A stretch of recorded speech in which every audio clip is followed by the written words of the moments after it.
मैं शिव की आराधना नहीं करती, पर मां गौरी आप कृपा करें।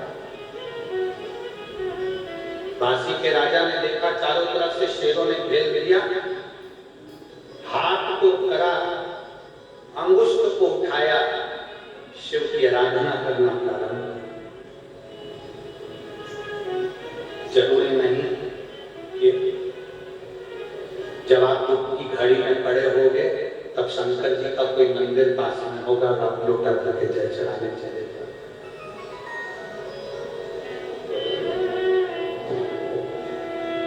महापुराण की कथा करती है, कभी भूल से भी आपके मुख से भगवान का नाम निकल गया और याद कर लिया तो समझ लो कि दुख कट गया। भूल वश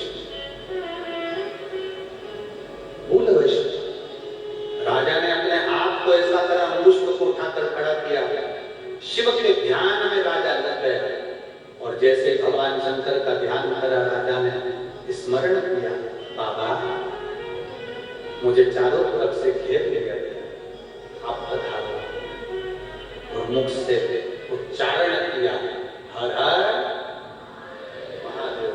जैसे उच्चारण किया, हमारा चढ़ाया गया जल, हमारा समर्पित किया गया बेलपत्र, हमारा समर्पित किया गया भजन हमारे सामने आ जाता है। राजा के सम्मुख में, राजा के सामने देवदेव महादेव एक शिकारी का रूप रखा है, एक शिकारी।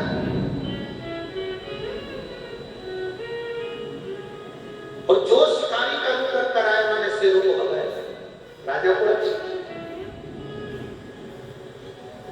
मेरा शंकर भगवान तुम्हारे सामने कभी अपने स्वरूप में नहीं आता, जटा बांध कर, चंद्रमा धारण कर, गंगा धारण कर, नीलकंठ धारण कर, त्रिशूल डमरू लेकर मेरा शिव कभी तुम्हारे सामने नहीं आएगा। कोई आएगा तुम्हारी दुख की घड़ी में आकर अगर तुमको कुछ मार्ग बताकर चले जाए, राह बताकर चले जाए, कोई तुमको सहयोग कर चले जाए, समझ लेना कोई दूसरा नहीं आया था, मेरा शंकर किसी का रूप रखकर आकर तुम्हारे बीच में आना चाहिए।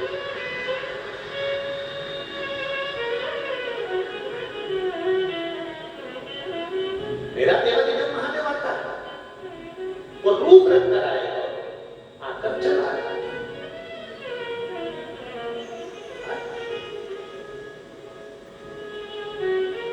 उसको आने में देर नहीं लगी।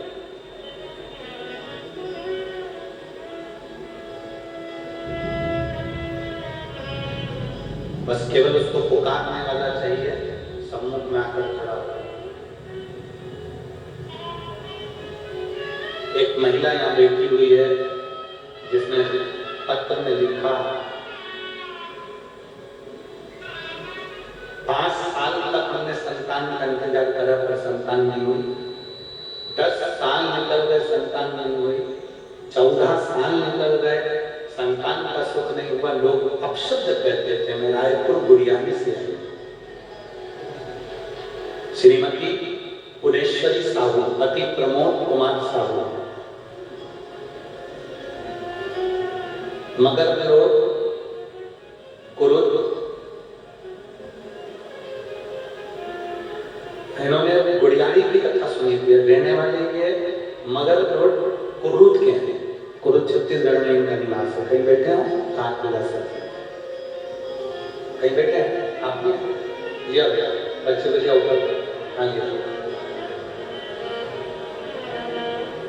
मैं मगर रोड कुरुद की निवासी हूँ। जिस गांव में कथा हो रही है यही रहती हूँ, जिला धमतरी छत्तीसगढ़। पुनेश्वर साहब, पति प्रमोद कुमार साहब, 14 वर्षों तक औलाद नहीं हुई। तब किसी ने कहा, वो सियोर वाला माना जाता है कथा करने के लिए, अगर पंडाल में बैठकर कथा सुनी जाती है तो बाबा पूरी जरूर करता। पहले तो मैं हंसी, सोचा ऐसा कोई होता है कि पंडाल में बैठकर कथा सुनो और भगवान सुन लेता है। उस समय पर गुड़ियानी में कथा करने वाले थे। मैं अपने पति के साथ गुड़ियानी रायपुर में पहुंची और वहां पर रहकर मैंने कथा सुनी। गुरुदेव सत्य मायने में बताऊंगा, शुरू में चली गई और बीच में मुझे वापस जाना पड़ा, पर आप कहते हो कथा का जो छठा दिन होता है वो शिवरात्रि होती है, जो मानते हैं देवादिदेव महादेव 7वें दिन पूरी करते हैं। मैं भी छठे दिन की रात्रि को वहां पहुंची, 7वें दिन की कथा पूरी सुनी, छठी रात्रि का मैंने जागरण करा, 7वें दिन की कथा सुनी और बाबा की मिट्टी को अपने गर्भ पर लगा कर आगे कि बाबा अब मेरा गर्भ 14 साल से नहीं फेरा, डॉक्टरों ने भी हाथ नीचे कर दिया, अब संतान आप देना। और बाबा को प्रणाम कर वापिस आई, 3 महीना बीता और बाबा की ऐसी कृपा हुई कि मेरा गर्भ ठहरा और बाबा की कृपा से मैंने सीहोर जाकर नमन करा, कंकर शंकर की धरा से कंकर लेकर आई और बाबा की कृपा से मेरे यहाँ संतान की प्राप्ति हुई। मैं क्या वर्णन करूं गुरुदेव, पहले ऐसा लगा कि गर्भ ठहर गया, बाद में दिखाया तो गर्भस्थ नहीं था, फिर वापस बाबा से प्रार्थना करी, तब बाबा की कृपा हुई और मेरे घर में संतान की प्राप्ति हुई। 14 साल के बाद मुझे घर में औलाद हुई। मैं बाबा को नमन करती हूँ, जिसका फोटो भी लगा रही हूँ और बच्चे को साथ में लेकर भी आई हूँ। ये शिक्षक शंभू पुनेश्वरी साहू, पति प्रमोद कुमार साहू, मगर रोड, कुरुप, जिला धर्मतक, छत्तीसगढ़। मेरा मोबाइल नंबर शिव तत्व कहीं पर भी रहो, मेरे बाबा को अगर तुमने पुकारा है, मेरे देवादिदेव महादेव को तुमने स्मरण किया। बासी के राजा ने केवल 8 में शिवलिंग की आकृति लेकर भगवान से प्रार्थना करी कि मेरी रक्षा करो शंकर भगवान, शिकारी का रूप धारण कर लिया।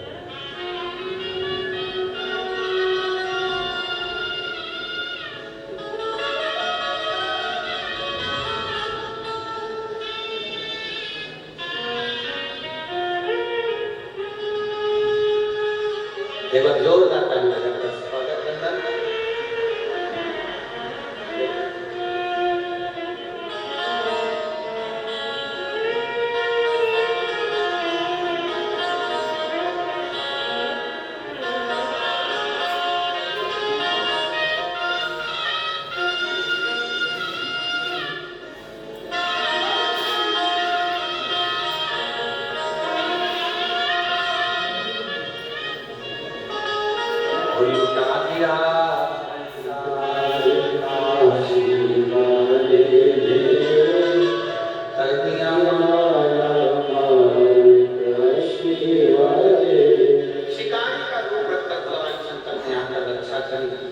उसने कहा प्रभु आप भले शिकारी का रूप रखकर आए हो पर मेरे शंकर हो। गौरी शंकर ने दर्शन, गौरी शंकर पधार कर बासी के राजा के सम्मुख में दर्शन दे दिए। कहे राजन, तेरी धर्म पत्नी गौरी और शिव का पूजन करती थी, इसलिए आज तेरे प्राण बच गए और उसमें मांग का सिंदूर बच गया। इसलिए देवराज शिव के मंदिर में बैठकर चोरी का धन लेकर गया तो भी मेरे देवादिदेव महादेव ने कृपा कर उसको कैलाश का वास्ता दिया। बिंदु जो प्रेम योनि में पड़ गया था, उसकी धर्म पत्नी चंचला देवी ने भगवान शंकर की आराधना कर शिव महापुराण की कथा को श्रवण कर पति को प्रेत योनि से मुक्त करवा दिया और स्वयं कथा का रसतत्व ग्रहण कर पार्वती की सहेली बन गई। निवेदन करा था चंचला देवी ने भगवान देवादिदेव महादेव से, तो शिव पार्वती ईश्वर जी गोरा जी बनकर गणागौर बनकर पधारे हैं। जोरदार तालियों का स्वागत करें। ईश्वर जी गोरा जी बनकर भगवान शिव पार्वती आ रहे हैं, गणागौर बनकर पधारे और भगवान ईश्वर जी गोरा जी बनकर शिव महापुराण के यजमान बनकर कथा श्रवण करने के लिए जा रहे हैं। भाव भक्ति से पूर्व छत्तीसगढ़ में चल रही 7 दिवसीय शिव महापुराण का आज प्रथम दिवस गौरी शंकर शिव पुराण का यहाँ पर विराम ले रहा है। कल कथा का 2 दिवस 2 बजे से 5 बजे तक कथा का क्रम है। बड़े भाव से आनंद से आप लोग श्रवण करेंगे और बड़े भाग्यशाली हैं छत्तीसगढ़ के रहवासी जिनको 2 कथा छत्तीसगढ़ में मिली है। एक कथा तो यहाँ कुरुद में चल रही है जिसका आज पहला दिन पूरा हुआ और 26 मई से दूसरी कथा